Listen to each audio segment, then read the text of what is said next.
Hello guys, welcome back to our channel sisters hobby. এইখানে আমাদের preparation চলছে wall magazine বানানোর। কারণ আমাদের কলেজে প্রতি বছর অ্যানুয়াল ওয়াল ম্যাগাজিন কম্পিটিশন হয়। যেরকম 2024 সালে আমরা অ্যাটেন্ড করেছিলাম, এবারও সেম 2025 সালে আমরা অ্যাটেন্ড করেছি ওয়াল ম্যাগাজিন কম্পিটিশানে। তো এখানে আমাদের কলেজে টোটাল 10টা ডিপার্টমেন্ট আছে, সেই 10টা ডিপার্টমেন্ট মিলেই এই কম্পিটিশানটা করা হয়। তো আমাদের সোশিওলজি ডিপার্টমেন্ট থেকে আমরা টোটাল 9জন একজোট হয়ে আমরা এই কাজটা কমপ্লিট করেছিলাম। সেখানে 6 সেমিস্টারে ছিলাম, 4th সেমিস্টার আর 2nd সেমিস্টার। তো এখানে আমরা কাজ কম করেছি আর খাওয়া দাওয়া, আড্ডা দেওয়া, মজা সবই করেছি। এই ম্যাগাজিনের কাজ চলাকালীন আমরা প্রত্যেক দিনই কেউ না কেউ খাবার নিয়ে যেতাম। যেরকম আমি অনেক রকমের খাবার নিয়ে গিয়েছি, পাস্তা, কোনোদিন একদিন তো লাস্ট দিন আমরা খিচুড়ি নিয়ে গেছিলাম, খিচুড়ি তরকারি, তারপরে ইডলি, লাড্ডু, তারপর চাটনি, এইসব নিয়ে গেছি। কারণ ওখানে গিয়ে সাধারণত এতক্ষণ কাজ করতে করতে আমাদের খিদে পেয়ে যেত।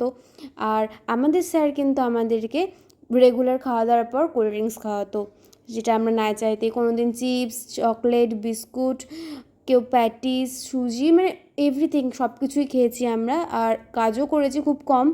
এটাই হলো কলেজ জীবনের লাস্ট বারের মতন কোনো কম্পিটিশনে মানে অ্যাটেন্ড করা। কারণ যেহেতু আমাদের 6 সেমিস্টার ডান, সেই জন্য এটাই ছিল আমাদের হাতে লাস্ট সুযোগ। সেই জন্য 6 সেমিস্টার থেকে অনেকেই কাজ করেনি, বাট আমি চেয়েছিলাম যে না, যাই হয়ে যাক না কেন, এটাই লাস্ট সুযোগ কলেজকে, মানে কলেজের ডিপার্টমেন্টকে রিপ্রেজেন্ট করার জন্য। তো সেই জন্য আর কি পরীক্ষার কিছুদিন আগে হলেও আমরা অ্যাটেন্ড করেছিলাম। তো আমাদের এইবারের টপিক ছিল উইমেন ইন স্পোর্টস, মানে নারীদের কি ভূমিকা। তো সেই হিসেবে আমরা আমাদের মতন করে একটা থিম ভেবেছিলাম, এটাতে স্যারেরও কিছু কোঅপারেট করেছিল থিমটার ব্যাপারে। তো আমাদের থিম ছিল হলো যে উইমেন ইন স্পোর্টস। এবার সবাই তো হাঁটাচলা সবাই করতে পারে, কিন্তু আমরা একদম টোটালি চেঞ্জ করার জন্য আমরা করেছিলাম যে যেসব মহিলারা মানে হ্যান্ডিক্যাপ বা শারীরিক দিক থেকে যারা অক্ষম, তাদেরকে তুলে ধরার জন্য আমরা ঠিক 2024 সালে যে প্যারা অলিম্পিক হয়েছিল সেইটার ওপরেই আমরা আমাদের থিমটাকে পুরো রেডি করেছিলাম। তো এখানে মোটামুটি সবাই কম বেশি কাজ করেছে। তো এই কটা দিন আমরা টোটাল 4 দিনে ম্যাগাজিনটা নামিয়েছিলাম। তো মোটামুটি সবাই খুব ভীষণভাবে মজা করেছি আর খুব যত্ন সহকারে কাজ করেছিলাম। তো এখানে সমাজতত্ত্ব বিভাগটা আমরা থার্মোকলের উপর লিখেছিলাম। এটা নিয়ে অনেক কাহিনী হয়েছিল। ফার্স্টে তো করাই যাচ্ছিল না, কিভাবে করব বুঝতে পারছিলাম না। তো তারপর আর কি, না এটা করতেই হবে, তো নিজেই হাতে ধরে নিলাম যে কিভাবে কাটা যাবে। যাই হোক, চেষ্টা করলেই সাফল্য নিয়ে আসে। তো তারপর মানে হাত এদিকে মনে ভয়, কিন্তু কাজ কমপ্লিট করতে হবে, এটা যেটা ভেবেছি সেটা ফুলফিল করতে হবে। সেজন্য আর কি থার্মোকল ফার্স্ট টাইম কাটলাম। তো তারপর ওগুলোকে কালার করা হচ্ছিলো ফেব্রিক কালার ইউজ করে। এই ম্যাগাজিন চলাকালীন আমাদের চলছিল ইন্টারনাল এক্সাম। তো সেই এক্সামের মধ্যেও আমরা কলেজে গিয়ে, মানে এক্সাম চলছে এদিকে এক্সাম শেষ করার পর আমরা আমাদের কাজের জন্য আমাদের ডিপার্টমেন্টাল রুমে আমরা চলে আসছি। তো এই কয়েকদিন আমরা কলেজ যেতাম 10:30, 11টা, কখনো কখনো 12টাতেও গেছি, মানে যেরকম টাইমে এক্সাম থাকতো তার উপর ডিপেন্ড করে আমরা কলেজ যেতাম। তারপর গিয়ে কিন্তু আমরা এক্সাম দেওয়ার পর আমরা আমাদের কাজটা করেছি, এবং আমাদের যে এইচওডি স্যার ছিলেন তিনি আমাদেরকে ভীষণভাবে কোঅপারেট করেছেন বিভিন্ন বিষয়ে। কারণ টপিকটা ওনারই দেওয়া ছিল। কারণ ফার্স্ট যখন আমাদের মানে নোটিশটা হয় যে উইমেন ইন স্পোর্টসের ওপরে 10টা ডিপার্টমেন্টকে কাজ করতে হবে, তখন ফার্স্ট আমি দেখার পর আমি ভেবেছিলাম কী কাজ করবো এটার উপর, কারণ এটা তো পুরো মানে আনএক্সপেক্টেড। তো সেজন্য আর কি আমি যখন ফার্স্ট স্যারের সাথে কথা বলছি, স্যারই আমাদেরকে টপিকটা বলেছিল, আর তার জন্যই আজ এটা দাঁড়িয়েছে। আর গত বছরও কিন্তু মানে 2024 সালেও কিন্তু আমরা ওয়াল ম্যাগাজিনের 2nd পজিশন অ্যাচিভ করেছিলাম, আর এইবারও তারই পুনরাবৃত্তি ঘটলো। এবারও কিন্তু আমরা 2nd পজিশন পেয়েছিলাম আমাদের ম্যাগাজিনের জন্য। অনেক ডিপার্টমেন্ট এখানে অ্যাটেন্ড করেছিল, 10টা ডিপার্টমেন্ট টোটাল। তো সেখান থেকে আমরা 2nd পজিশন পেয়েছিলাম। এই দিন ছিল আমাদের লাস্ট ডে, ফাইনাল ডে, যেদিন ছিল আমাদের রিপ্রেজেন্ট করার দিন। তারা সেখান থেকে পদক জিতে এসেছে, যেরকম অবনীলেখারা গোল্ড নিয়ে এসেছে, তারপর প্রীতি পাল যেরকম রূপো নিয়ে এসেছে, সকল দিকে ব্রোঞ্জ নিয়ে এসেছেন। কারণ এদেরকে আমরা এদের জন্য আমরা করতে, কারণ ভারতবর্ষে ওরা এরকম বিশ্বকাপের খেলার চেষ্টা করছে।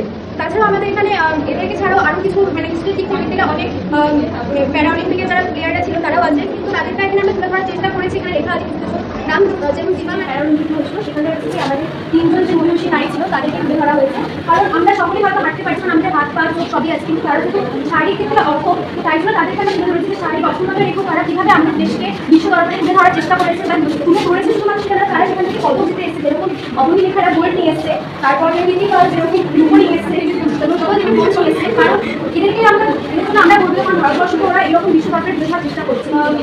প্যারালিম্পিকে যারা প্লেয়াররা ছিল তারাও আছে, কিন্তু তাদেরটা এখানে তুলে ধরার চেষ্টা করেছে। এখানে লেখা আছে নাম যেমন দীপা মালিক, তিনি প্রথম ভারতীয় যিনি হলো ফার্স্ট মানে ইন্ডিয়া থেকে অনেক হলো ব্রোঞ্জ, সোনা, সিলভার এসব পেয়েছিলেন এবং বিশ্ব দরবারে ইন্ডিয়াকে অনেক নাম উজ্জ্বল করেছিলেন। এছাড়াও এখানে আমাদের লোগো দেখানো হচ্ছে প্যারালিম্পিকের যে সিম্বল।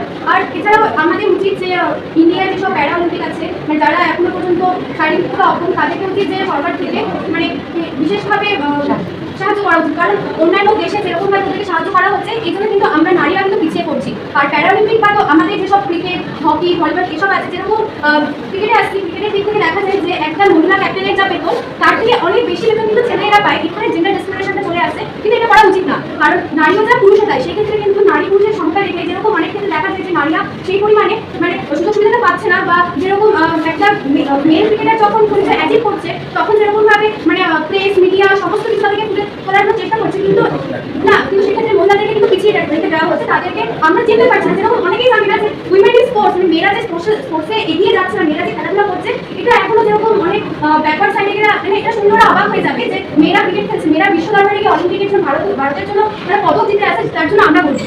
তো সেই জন্যই আমাদের মানে অভিজ্ঞতা এই জিনিস তারা আগুনের ফলক বা আগুন মানে তারা আমাদেরকে গর্বিত করে বলছে যে আমরা নারী, আমরা সর্বক্ষেত্রেই আমরা যেরকম ঘরেও সামলাতে পারি, সেরকম আমরা বাইরের দরবারে গিয়ে বিশ্ব দরবারে গিয়ে আমরা অ্যাচিভমেন্টও করতে পারি। হ্যাঁ, প্রতিবন্ধী নারী। এক্ষেত্রে তোমাদের সবার পরিবেশনটা কিভাবে পুরোপুরি আলাদা, প্রতিবন্ধী না কন্টেন্টটা বেশি ভালো।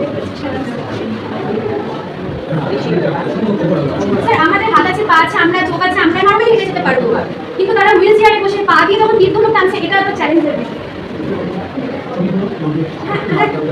না স্যার, একে নিয়ে একটু ফার্নিচার থ্রি একটা লুক আসে, তার জন্য কেটে নিয়ে লাগানো হয়েছে আটটা জুড়ে।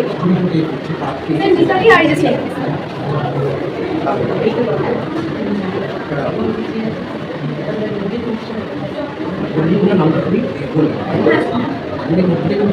না স্যার, মানে আমাদের আমরা মেয়ে আগুন যেরকম মানে প্রচুর মানে উঠে যাচ্ছে বা আগুন একটা জায়গায় যখন আগুন লাগছে তখন যেরকম একটা চারিদিক ছড়িয়ে পড়ছে, সেরকম এদের জন্য স্যার গোটা ভারতবর্ষে আমরা গর্বিত। হ্যাঁ, জাগনারি পা হলো মানে আগুনের অগ্নি শিক্ষা যেটাকে বলছে, আমরা শিক্ষার মতন জ্বলছে বা উঁচু হচ্ছে, তো তাই জন্য ওদের জন্য আমাদের মান উঁচু হচ্ছে যে আমরা নারী, আমরা সব কিছুই পারি।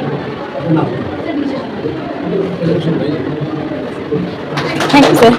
যেহেতু গত বছর আমি ডেসক্রাইব করেছিলাম, কারণ আমাদের আগের বছর টপিক ছিল ক্লাইমেট চেঞ্জ, তো এইবারও সেম পুনরাবৃত্তি ঘটে। জুনিয়ররা এবং স্যাররা আমাকেই সিলেক্ট করে আমাকে ডেসক্রাইব করার জন্য, এবং তার জন্য আমি থ্যাংক ইউ জানাচ্ছি সকলকেই, কারণ আমাকে অপরচুনিটিটা দেওয়ার জন্য। আর এই দিন কিন্তু মনে ভয়, আর লাস্ট সেমিস্টার যেহেতু একটা অ্যাচিভমেন্ট না পেলে খুব খারাপ লাগতো, তো সেই জন্য আর কি আমার যতটুকু মনে হয়েছে বা আমি যতটা পেরেছি আমার ডিপার্টমেন্টকে আমি তুলে ধরার চেষ্টা করেছি, টপিকটার ব্যাপারে বলার চেষ্টা করেছি। তো তারপর আমাদের সেকেন্ড পজিশনে আমরা পেয়েছি।